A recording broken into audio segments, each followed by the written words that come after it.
Eu já havia alertado a alguns editoriais anteriores, ou há muito tempo em vários editoriais, que um dia a esquerda ia começar a sentir o peso do judiciário. Os precedentes abertos na busca por punir a família Bolsonaro, o Bolsonaro, não deixam de ser precedentes. E aí, um momento ou outro, com alguém com uma visão diferente, vai pegar a esquerda também. Inclusive, o pessoal de primeira instância pode ir atrás da esquerda também. E é isso que aconteceu hoje. Nesse editorial está repleto de informação importante para vocês. Então segue o fio aqui com a gente. Só não esquece de deixar o like, curtir, compartilhar, que isso é muito importante. Vamos começar falando do Jean Willis. Você deve lembrar do caso onde o Jean Willis teceu alguns comentários sobre até os desejos sexuais do governador do Rio Grande do Sul, Eduardo Leite. O Eduardo Leite, que é homossexual, assumido, ele que teceu comentários sobre as escolas cívicos militares, que ele manteria lá no Rio Grande do Sul, depois que o Lula falou que ia retirar. E aí o Jean Willis falou que ele era um homem que tinha tara por outros homens fardados e que teceu críticas contra o Eduardo Leite. E aí acabou que agora o Ministério Público resolveu entrar com ação por homofobia contra o Jean Willis. Está aqui a matéria do Terra Brasil Notícias, também na Jovem Pan, o antagonista, Poder 360. Ministério Público denuncia Jean Willis por homofobia contra Eduardo Leite. A solicitação foi feita pelo Ministério Público e já está correndo a ação contra o Eduardo Leite. Essa matéria aqui é do Terra Brasil Notícias. Enfim, é como eu disse, uma hora o jogo vira. Uma hora, se eu tenho um precedente, eu posso utilizar contra qualquer um. E aqui o Ministério Público fez o que deveria fazer, ou seja, atuou, fez uma denúncia num caso onde efetivamente a orientação e o desejo sexual de alguém foi utilizado aqui só para atingi-lo por ser um opositor político. Eis a questão agora. Vamos lá. E falar de usar poderes contra adversários políticos, a gente lembra logo de alguém que é muito citado nesse caso, o ministro da Justiça, Flávio Dino. O Conexão Política Brasil trouxe uma matéria da qual, durante o evento em que o André Fufuca estava entrando já nos ministérios, né, ou seja, sendo recepcionado durante um evento, o ministro da Justiça, Flávio Dino, chegou, deu um abraço e uma frase causou uma viralização na internet, onde ele disse: dinheiro eu não tenho, mas a polícia eu tenho, diz Dino em conversa com Fufuca. E essa conversa que ele teve chamou atenção. Essa conversa repercutiu muito nas redes sociais, a ponto do ex-presidente Jair Messias Bolsonaro fazer uma publicação e tecer comentários, tá? O vídeo, eu vou colocar aqui para vocês, foi esse aqui, ouça comigo. Ele abraça o Fufuca, né, durante o evento, durante uma live.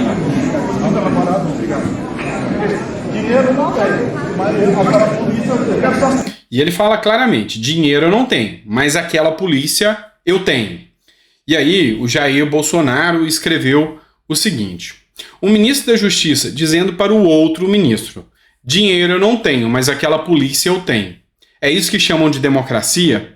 É isso que chamam de independência? Que porcaria é essa?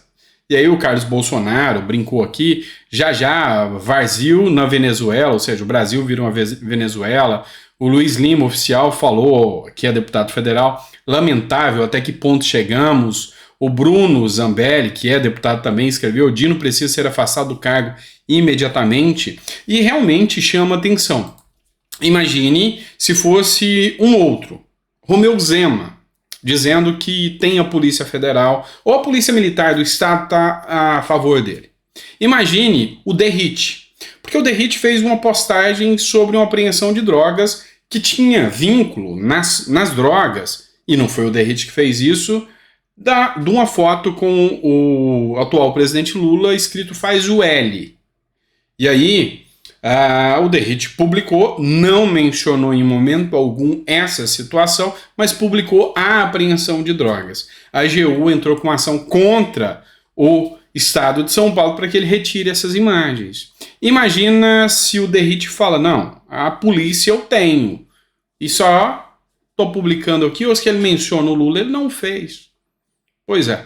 Então, 2 pesos, 2 medidas. Essa fala chamou muita atenção, repercutiu, deu um bate-boca entre o Dino e o Lula. Uma matéria do Antagonista falou que o Flávio Dino, ao responder o Bolsonaro, dizendo que agora eles vão invadir até estádios de futebol, ele, debochou do dia 8 de janeiro. E tá aí, uma coisa que muitas pessoas acusam o atual ministro da Justiça de debochar, de ser um ministro debochado. E você, na sua opinião, acha que o ministro da Justiça é debochado ou não? Dê a sua opinião, você pode, afinal é você que paga o salário dele. Vamos lá, vamos falar do caso do coronel Mauro Cid, que está repercutindo nas redes sociais e muito. Mauro Cid diz à Polícia Federal que entregou o dinheiro de venda de relógio nas mãos do Bolsonaro. O tenente-coronel Mauro Cid, ex-ajudante de ordens do ex-presidente Jair Bolsonaro, afirmou à Polícia Federal que entregou em mãos ao ex-chefe do executivo o dinheiro obtido com a venda de 2 relógios nos Estados Unidos. A informação foi publicada na última quinta-feira, dia 14 de setembro, pela revista Veja. Ambos os relógios vendidos por R$68 mil foram presentes recebidos por Bolsonaro de delegações estrangeiras. Um deles, marca Rolex, foi readquirido por Frederico Bassef, advogado da família Bolsonaro. Eu já dei o meu ponto jurídico para vocês, que não há lei sem crime anterior que o defina. E se esse relógio tem dúvida se é um relógio personalíssimo, se é um dos presentes personalíssimos ou não, isso a lei tinha que ser clara e definir, e assim como também há discussão sobre os presentes do atual presidente Lula enquanto ele era ex-presidente, tá? Nos mandatos anteriores. Eu vislumbro que é uma legislação que precisa ser aperfeiçoada. É imoral demais. Eu repudio veementemente essa atuação, porque é muito dinheiro. Eu estou falando de quase 70 mil dólares. Dá 350 mil reais. É muita grana. Só que aí, o Estadão trouxe uma matéria que eu achei interessante discutir aqui com vocês também. Diz o seguinte: Lula ficou com presentes de luxo, relógios Cartier e Piaget e colar de ouro branco. Mas, entretanto, não há irregularidades, diz a presidência. Então, a presidência da República diz que não há irregularidades nisso. O presidente Luiz Inácio Lula da Silva ficou com um relógio de luxo e um colar de ouro branco que ganhou de presente em seu primeiro mandato. Os itens foram incorporados ao acervo pessoal do petista quando ele deixou o cargo. Em 2016, a lista de presentes dados a Lula foi alvo de um processo no Tribunal de Contas da União e de uma ação na Lava Jato. Na época, a corte determinou que o então ex-presidente devolvesse a maior parte do que levou consigo. Já no âmbito da Lava Jato, foram devolvidos 21 bens considerados valiosos. E aí, o Estadão entrevistou a assessoria do presidente e falou: não, o Lula não cometeu crime porque não vendeu. Peraí, o Lula, esse relógio Piaget, ele nem declarou esse relógio para o governo ou o TCU. Nem está na lista no relatório. Então, assim, é muito complexo, porque se um é crime, o outro também tem que ser. Ah, mas não vendeu. Para aí, meu amigo. Ficou para si, utilizou, não declarou. Então, tem muita coisa errada nessa situação. Vamos falar agora dos atos do dia 8 de janeiro e uma matéria do jornal O Globo que a gente precisa discutir. O Brasil é mais rígido ao punir pelo 8 de janeiro do que os Estados Unidos na invasão ao Capitólio. Vamos relembrar que lá nos Estados Unidos, bem semelhante ao que aconteceu no 8 de janeiro, e já se esperava o 8 de janeiro por causa do Capitólio. Também teve a invasão dos apoiadores do presidente Trump em relação ao Capitólio. E aí é onde a oposição usa a seguinte justificativa: Lula e o governo sabia que isso tinha um potencial gigantesco de acontecer para repetir o que aconteceu nos Estados Unidos. E aí é onde a oposição argumenta a omissão do governo Lula para que deixasse acontecer. Assim ele ia capitanear politicamente isso, assim como o Biden fez nos Estados Unidos. Essa é a acusação que a oposição faz. Entretanto, pessoal, aqui já teve um julgamento de forma relâmpago dos réus. E olha só o que a matéria do jornal o Globo diz. A pena de 17 anos de prisão aplicada a Aécio Lula Costa Pereira, caso que abriu a sessão sobre os ataques do 8 de janeiro no Supremo Tribunal Federal, é 2 vezes maior do que imposta ao primeiro condenado via júri popular pela invasão do Capitólio nos Estados Unidos. Além disso, a tramitação dos casos que foram efetivamente a julgamento vem sendo mais célere no Brasil, porque a justiça americana. Por quê? Por fim, como os processos já ocorrem no STF, não será possível aos réus apresentar recurso, ao contrário do que vem ocorrendo nos Estados Unidos. Em ambos os casos, simpatizantes dos presidentes recém-derrotados pelas urnas, Jair Bolsonaro e Donald Trump, investiram contra as instituições federais. Mas a justiça brasileira é 1000 vezes melhor do que a americana, o Brasil é primeiro mundo, os Estados Unidos terceiro mundo, lá as coisas são ruins e aqui funciona. Você sabe que não é isso. Você sabe que aqui tomou conotações políticas. Lá, o devido processo legal, a observação da competência, do foro necessário se manteve, e lá, enfim, vem seguindo o devido processo legal. Aqui no Brasil, infelizmente, houve um atropelo. Hoje eu estava assistindo a Jovem Pan, a Amanda Klein. Ela falou o seguinte: olha, devia-se fazer isso, foi uma decisão pedagógica.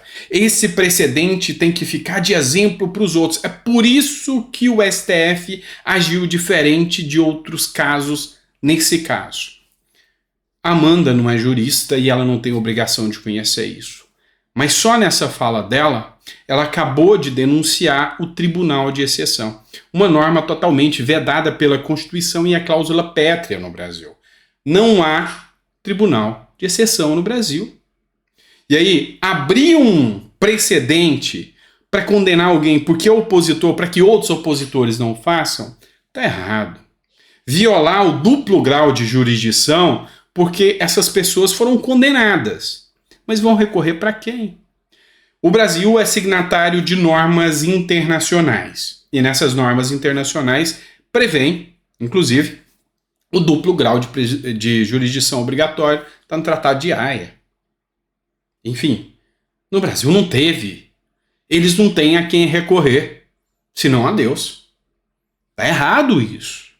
O STF não é competente para isso. Deputados e senadores têm então foro privilegiado. E essas pessoas, que cargo público eles têm para serem tutelados com foro privilegiado para o STF, que na maioria dos casos é benevolente para essas pessoas políticas, e nesse caso, mãos tão duras. Vamos lembrar que o STF é uma corte constitucional. Ela não é uma corte de julgamento criminal. Isso não deveria chegar até eles, isso deveria parar ali no STJ. E aí as questões constitucionais sobre esse caso chegariam ao STF. E, lembre-se, deveriam só repercussões gerais. A questão da constitucionalidade ficaria até o STJ de caso próprio, ou seja, olha, o STF decidiu tal coisa e eu argumento a constitucionalidade com base no STF e o STJ define. É o primeiro caso que se discute isso, manda para o STF para discutir de forma geral e nunca caso concreto, como aconteceu com o André do Rep, que liberou todo mundo, ou como acontece com o Lula, que agora anula as provas da Lava Jato. Isso nunca deveria chegar às mãos do STF. Mas enfim, o que a gente precisa mostrar para vocês é que o Brasil não tem uma justiça mais célere, não tem uma justiça mais eficiente, mas tem uma justiça que deu o triplo da pena, com o dobro da velocidade, ou muito mais. A gente sabe que foi por motivos políticos. E aí, o recado era para chegar até Bolsonaro. Matéria do Poder 360. Penas duras pelo 8 de janeiro são um recado a Bolsonaro, diz Flávio Bolsonaro. O senador Flávio Bolsonaro, do PL do Rio de Janeiro, classificou a decisão do STF, Supremo Tribunal Federal, de condenar o primeiro réu pelos atos extremistas de 8 de janeiro a 17 anos de prisão, como um recado para o ex-presidente Bolsonaro do PL. De acordo com o congressista, o objetivo da corte é que seu pai seja condenado como mentor de uma suposta tentativa de golpe de Estado. 2 ministros da corte entenderam que não há a menor possibilidade de falar que há um golpe de Estado. E aí, teve advogado, inclusive o do Mauro Cid, o qual tenho respeito, mas discordo, disse, olha, mas o golpe de atentar contra o Estado Democrático de Direito é tentar. E aí já aconteceu. Não aconteceu. Não aconteceu porque eles não tinham condições, eles não tinham capacidade. Imagina um bando de gente desarmado num dia em que se não tinha expediente falando que está dando um golpe de Estado. Isso é um crime de depredação de patrimônio público, não há nem o que falar. Mas justiça é isso, cada um tem sua interpretação. E aí tem gente que diz que o Flávio Bolsonaro está inventando. Que é isso, que nada, a justiça está sendo feita imparcialmente, ninguém quer chegar em Bolsonaro. Não é o que o UOL e o Josias de Souza dizem aqui. Supremo fixa em 17 anos piso para uma provável pena de Bolsonaro. O Josias já contou a fita aqui para vocês. O STF condenou o pessoal e essa pena é para a gente aplicar as mesmas regras, os mesmos crimes contra o Bolsonaro, e aí, mesma pena. Essa é a questão. Esse é o fato e essa é a justiça brasileira. Que vocês viram neste caso específico. Mais célere do que as dos Estados Unidos, mais rápida do que a dos Estados Unidos, mais forte, dura do que a dos Estados Unidos, mais pulsante do que as dos Estados Unidos. Enfim, é o Brasil. E aí, a gente vê que realmente vai alcançar Bolsonaro. Por quê? Porque a gente sabe muito bem que Bolsonaro chegou a ficar inelegível. E aí, tem mais uma ação para tornar o Bolsonaro inelegível. Bolsonaro no TSE, recurso sobre inelegibilidade, avança e ganha data de julgamento, dia 22 de setembro. Nós vamos falar sobre isso depois. Uma coincidência implacável. Mas lembre-se, Bolsonaro deixou a presidência no dia 1º de janeiro. Enfim, a Dilma em 2017. Bolsonaro já está inelegível. Começou agora o julgamento da Dilma sobre algo que já ocasionou o impeachment dela. E aí, a ministra Rosa Weber acaba de dizer que a Dilma não deve ficar inelegível, mesmo contrassenso um julgamento que aconteceu do impeachment, onde a competência é política, o foro vem do Senado, mas o STF participou. O STF deu carta branca e deu o rito para acontecer. Mas, segundo a visão da Rosa Weber, imparcial, não deve haver a inelegibilidade de Dilma Rousseff. E aí, meu amigo? Realmente, a nossa justiça é bem melhor do que a americana. Concorda ou não? Coloca no comentário aí para mim. Grande abraço. Pessoal, volto daqui a pouco às 9 horas com mais um editorial para vocês.